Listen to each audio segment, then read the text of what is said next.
Hi everyone, it's Karen here with a new card tutorial on how to create splatter paint backgrounds with Distress Oxide Inks. Enjoy! This project was a little bit different because I ended up making a lot of mistakes and I had to repeat myself in a lot of the steps.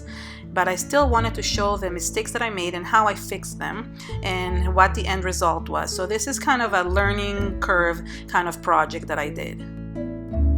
The first thing I did is took 5 colors of Distress Oxide Inks. These are the 5 from the first release, the 12. I didn't have the other ones yet when I made this project. And I used Wilted Violet first, which is the purple one, then Broken China, which is the blue one, Worn Lipstick, Cracked Pistachio, and Fossilized Amber. So these are the 5 colors that I used, and I created a kind of rainbow by rubbing it with some blending with the Tim Holtz blending tool, and I just went in order of the colors. I did switch them around a little bit because I wanted them to be kind of to blend into each other. I didn't want them to clash too much one with the other. So I knew that the yellow would go well with the green and the purple would go well with the blue, so I just tried to blend them as much as possible. This paper is a Bristol, very heavy Bristol paper that holds mixed media, and the key to this technique is to really saturate the color of the Distress Oxide inks in the background. Then I took a wet wipe and I cut it into small little pieces. It doesn't really matter if they're not perfectly squared, as I'm going to use those to splatter on the background. I saturated water into the pieces and really wet them a lot, and then I just bunched them up and started throwing them onto my background, and just continue doing that, making sure that they're very much saturated with water. Then I took basically a tissue paper. You could use a paper towel as well, and when I dabbed off the excess, those splatters were really showed in the background.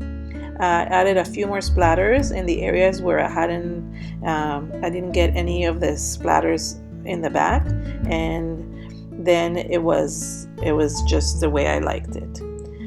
For the second technique, I took by mistake a very thin paper, and I am showing this even though it's a mistake that I created on the card, because I really wanted to show that sometimes we make mistakes, and I want to show those in my work as well. So I took the little pieces of the wipes and I started saturating them with the Distress Oxide inks, and then did the same technique of splattering in the background. As you can see, because the paper was too thin, it actually buckled up, and I really didn't like that had happened. So I decided to create this again, and you'll see that in the next paper that I use. I do want to show this because it's really important to show that sometimes we make mistakes, and I made a lot of mistakes in these cards. I'm actually not 100% love the way they turned out. I love the splatters in the background. I don't like so much the composition of how I did it, but I really wanted to show this card to show that mistakes sometimes happen. In order for the splatters to work really well with this, not only do you have to saturate it with color, but you also have to wet the wipe a lot, so kind of it becomes heavy and it kind of creates this splatter in the background. So the wipe has to be heavy enough that when you throw it and you splatter around, it works. If the wipe doesn't have enough water, then when you throw it, it will not be heavy enough to create that splatter. If it's too light, then it will just kind of fly around and it won't fall harder onto the background. I really wanted to omit this part and just put in the next one that I used. Since I did not use this background for one of my cards, I didn't like it that it buckled so much, so I did use the second one that I created, which you will see soon. But I really felt that it was really important to show that I make a lot of mistakes in my work, because a lot of people are afraid to make mistakes, and this is important to see as well.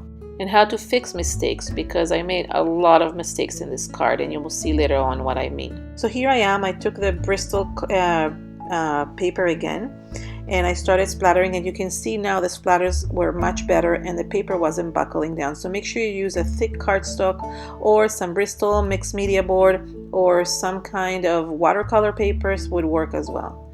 So again, I'm doing it again. I'm saturating the wipes with the color, and then I'm wetting them again to make sure that they're heavy enough that when I splatter down, they work.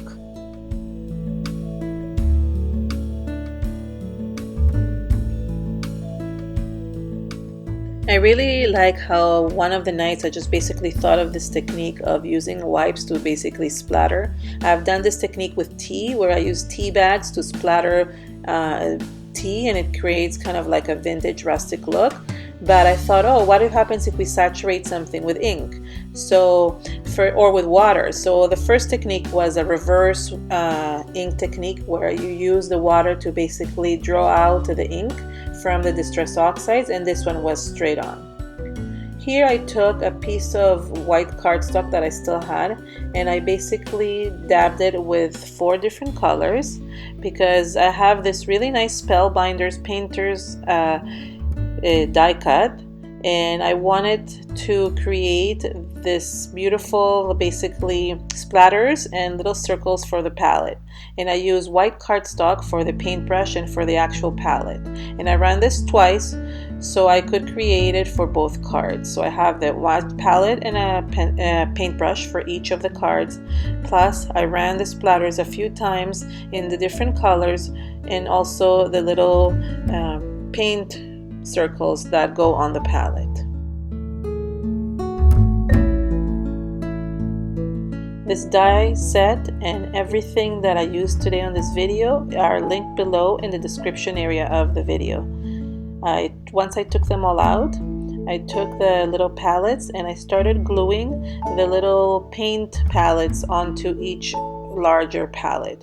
I'm using this art glitter glue, which has a very fine tip that you can use it for really small things, and the nice thing about this glue is that it dries clear, so even if you make a mistake you don't see it afterwards. I really like it. It's a new glue that I recently got, and I'm really impressed with the quality and also the way that the little thin metal piece goes on it. And that's a separate piece that doesn't come with it, and I bought both of them separately, but I really like how easy it is to apply it. So here I am gluing all the paint palettes onto the larger palette, and just once I'm done with that, then I'm good to go.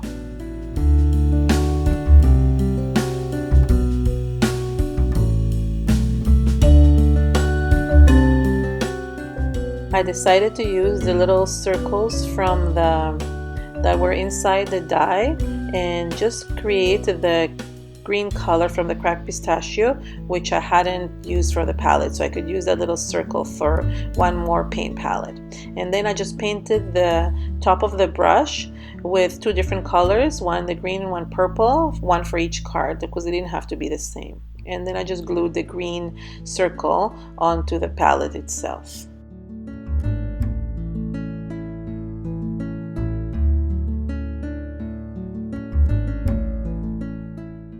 I took some basil purple cardstock and I just used some foam tape to raise the background a little bit on the purple cardstock. The card is shaped in an easel form, horizontal easel, because I really love easel cards. I like the way they open up instead of them opening sideways. And I stuck the background to each of the cards. The card is a standard A2 card for 4 1/4 by 5 1/2, and basically the background is cut to have a 1/8 of an inch from each side, so it's cut to a 5 1/4 by 4. So I just glued them to the background and then starting basically putting the palette board, the paintbrush, and the splatters. And this is where I kind of went the wrong way. I don't know, I didn't like the way my composition.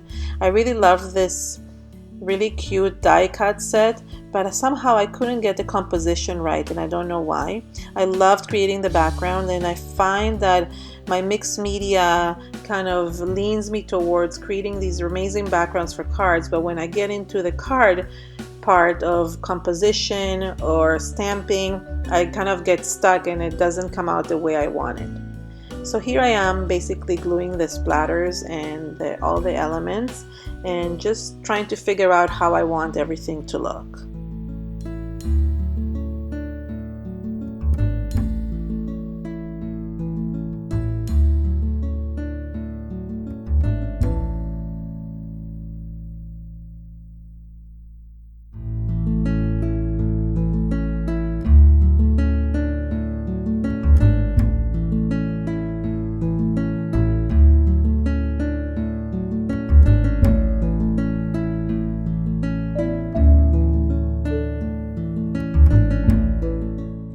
ended up coloring a few more little pieces of paper and then cutting more splatters of the different colors to just match both cards with, just enhance the cards with more splatters, because I felt that it needed a little bit more of these really cute splatters in the background.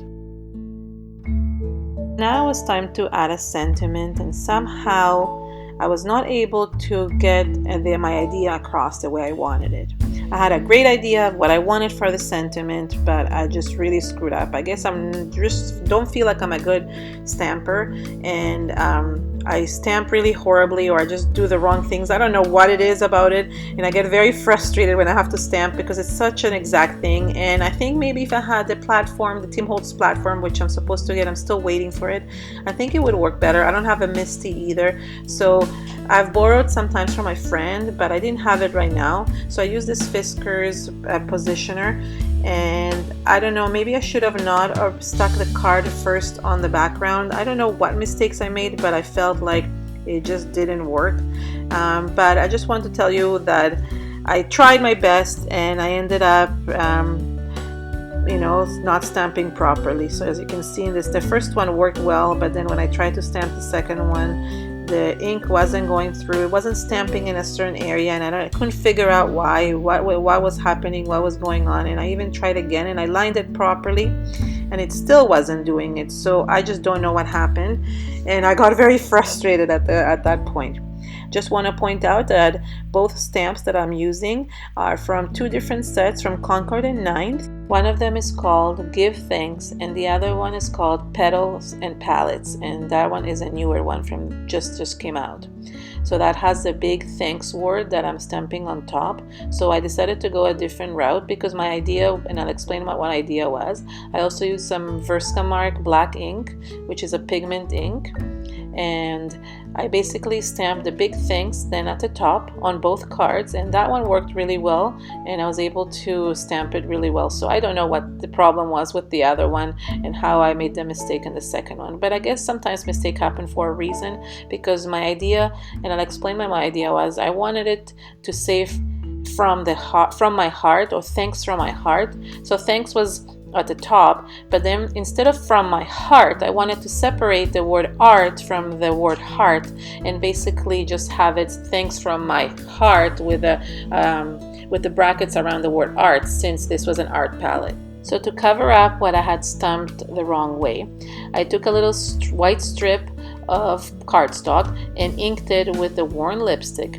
and then I started stamping. So first I stamped the word from separately, and then what I did is, using some masking tape, I actually masked the word in, which was not part of the phrase, and also masked the word art from the word heart. And I hope this makes sense what I'm saying. So just the word in the letters A-R-T, I masked them, and then took off the masking tape and just stamped it, so it actually said my and then the word he. Then I took a little marker, a black pen, and I just created brackets around. I actually didn't have a bracket stamp, otherwise that would have maybe looked less handmade by me. It looked very unprofessional, but what could I do? That was the only way I could do it. Then I covered everything else and just inked the word art, and then stamped the word art in between the brackets. And then I added the last bracket around at the end. So it kind of split up that word art inside the word heart, which I thought was a really nice pun, and I thought it was really nice to do. It didn't really come out as professional as I wanted it to be, and the composition of the words kind of didn't come out the way I wanted it, but I did have to put those strips on top of the other area because I had to cover what I had stamped the wrong way. And just to point out, okay, I'm going over with a marker here to just kind of highlight, the pen really well on top of everything, and I created the same thing for the other card without going over the steps again. And then I just used the same glue to glue it. I do have to say that this was like my third or fourth try to separate that word art from the word heart. I couldn't figure out how to do it, and I think it worked well that I had to add those strips, because if I would have had to stamp it right on the card, it would have not worked as well. I took some Nuvo drops in the purple color, and just basically added a little bit more of a few accents on different areas, because I felt like some of the areas were a little bit too empty and it just looked weird. The composition, as I said, I wasn't happy with that. But I do like my title, and I will give these cards away anyways when I need to give some thank you cards. They're not my most favorite ones, but I do like the backgrounds. They turn out really nice, and I really love it. And I love the palette from the dies, so those are my favorites. And I do love the words and everything in it. I just don't like the way the composition turned out, as I said. But sometimes you have to show that you're human, that you make mistakes, and that it's okay to show even if a card is not your favorite or it's not the nicest out of all. It's okay that you make a mistake and that you just, just like everybody else. And that's what I like to show in this, that I make so many mistakes in my art, and that I don't only hide the mistakes, I actually show them as well. Thank you so much for watching. For more inspiration, please subscribe to my YouTube channel and share this video with your friends. Bye!